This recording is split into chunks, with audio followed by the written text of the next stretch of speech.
নমস্কার, আমি মেলোডি চলে আসলাম লাস্টার উইথ মেলোডি চ্যানেল থেকে একটা নতুন টপিকস নিয়ে, একটা নতুন ভিডিও নিয়ে আপনাদের সঙ্গে।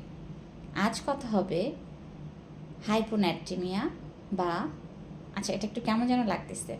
সোডিয়াম মানে হচ্ছে গিয়ে লবণ, যেটা আমরা বাংলাতে বুঝি। আমরা সকলেই কম বেশি ওটস স্যালাইন খেয়ে থাকি। ওটস স্যালাইন, ওআরএস বা ওটস স্যালাইন, যেটা আমরা ঘরে বসেও লবণ, চিনি অথবা গুড় দিয়ে মিক্সড করে বানিয়ে খেয়ে থাকি।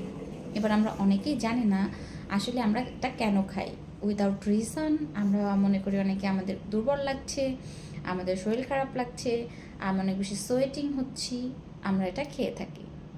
কিন্তু আমরা কি এটা জানি যে ওআরএস বা ওটস স্যালাইন আমাদের ঠিক কখন খাওয়া দরকার? চলুন আজকে আমি আপনাদের সঙ্গে এটা নিয়ে একটু কথা বলবো। আর অবশ্যই আপনারা যদি আমার ভিডিওটা ভালো লেগে থাকে কমেন্টস বক্সে এসে কমেন্টস করে যাবেন, আর আপনাদের মূল্যবান মতামত আমাকে জানাতে ভুলবেন না একদমই।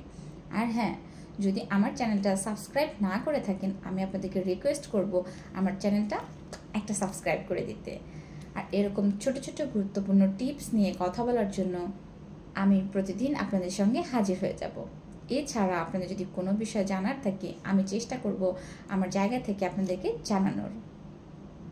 চলুন মূল আলোচনায় আসা যাক। সোডিয়াম হচ্ছে লবণ, যেটা আমরা মেডিকেল সায়েন্সে বলি সোডিয়াম। বাংলাতে বা আমরা যেটাতে বুঝি সহজ অর্থে সল্ট অর লবণ। আমাদের প্রতিটি মানব দেহে একটা নর্মাল রেঞ্জ আছে, 135 থেকে শুরু হয় 145 পর্যন্ত। এটা হচ্ছে আমাদের নর্মাল রেঞ্জ।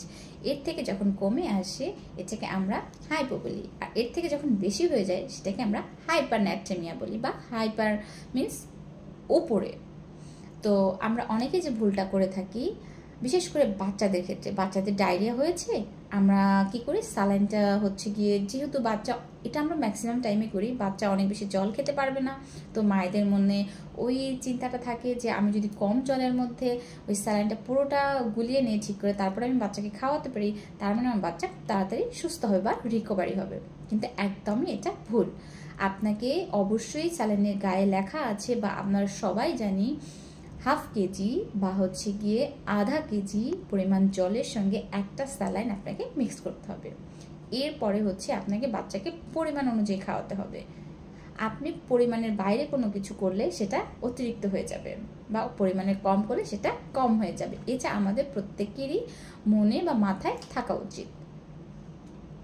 এবার কথা হচ্ছে আপনি কখন এটা খাওয়াবেন। যখন আপনি দেখবেন আপনার ডায়রিয়া হচ্ছে, ওআরএসটা নর্মালি হচ্ছে আমরা ডায়রিয়ার জন্য ইউজ করে থাকি। ডায়রিয়া হলে মানুষের শরীর থেকে অনেক পরিমাণে পানি বের হয়ে যায়, পায়খানার সঙ্গে বমির সঙ্গে অনেক বেশি জল বের হয়ে যায়, তখন ডিহাইড্রেশন হয়ে যায়। আর আমাদের শরীরে যে বডিতে যে তখন যে সোডিয়ামটা থাকে, যে লবণের পরিমাণটা থাকে, সেটা বের হয়ে যায়। অনেক সময় অনেক সোয়েটিং হলেও সোডিয়ামটা কমে যায়। সো আমাদেরকে জানতে হবে আসলে আমরা কতটুকু পরিমাণে খাওয়াবো। বাচ্চাদের ক্ষেত্রে আমি বলবো, বাচ্চাদের ওজন অনুযায়ী আপনাকে স্যালাইন খাওয়াতে হবে, যে বয়স অনুযায়ী না। বাচ্চাদের ক্ষেত্রে বাচ্চার বয়স যদি 5 কেজি হয়, অবশ্যই প্রতিবার পায়খানার পরে আপনি বাচ্চাকে একটা চায়ের চামচের 5 চামচ করে স্যালাইন খাওয়াবেন প্রতিবার পায়খানার পরে। ইন বিটুইন আপনাকে বাচ্চাকে অন্যান্য খাবার দিতে হবে, কখনোই খাবার বন্ধ করা যাবে না। আর বড়দের ক্ষেত্রে আমি সেম কথা বলবো, আপনাদের যখনই পায়খানা হবে আপনারা মিনিমাম 1 গ্লাস করে স্যালাইন খাওয়ার চেষ্টা করবেন প্রতি পায়খানার পরে। আর ইন বিটুইন আপনাদের খাবার খেতে হবে, খাবার না খেলে আপনি দুর্বল হয়ে যাবেন। কখনই এটা ভাবা যাবে না আমি অনেক ঘেমে গেছি মানে আমাকে হচ্ছে এখন স্যালাইন খেতে হবে। সবসময় মনে রাখবেন স্যালাইনে একটি উপাদান থাকে, সেটা হচ্ছে সোডিয়াম ইলেকট্রোলাইট। সো এটা যদি আপনার শরীরে বেশি হয়ে যায় তখন আপনার লাইফ থ্রেটিং। আমি এরকম অনেককে দেখেছি এরকম ভুলভাবে স্যালাইন খেয়ে বাচ্চাকে মোমোর সমস্যা নিয়ে আসে, ইভেন হচ্ছে গিয়ে অনেক সময় লাইফ রিস্ক হয়ে যায়। সো আজকে থেকে আশা করি আপনারা বুঝতে পেরেছেন স্যালাইন কোনো একটা খাবার বস্তু না যে জলের মতো করে খেলাম। এটা শুধুমাত্র আপনার প্রয়োজন অনুযায়ী আপনি ব্যবহার করবেন, আর অবশ্যই ডাক্তারের পরামর্শ নেবেন। স্যালাইনটা আপনি বাসায় খেতে পারেন, কিন্তু সেটা পরিমাণ অনুযায়ী। আর কখনোই এটা থেকে সাবধান থাকবেন, বাচ্চাকে কোনো অবস্থাতেই আমরা যে মাম পট বা ফিডারে করে বাচ্চা থেকে খাবার খাওয়াই বা জল খাওয়াই, এগুলোর মধ্যে স্যালাইন দিয়ে বাচ্চাকে খাওয়াবেন না। তাহলে আপনার বাচ্চা যতটুকু লাগবে তার থেকে বেশি পরিমাণে নিয়ে নেবে, বাচ্চা থার্স্টি হয়ে যাবে, লাইক হচ্ছে ওর অনেক বেশি জলের পিপাসা পাবে।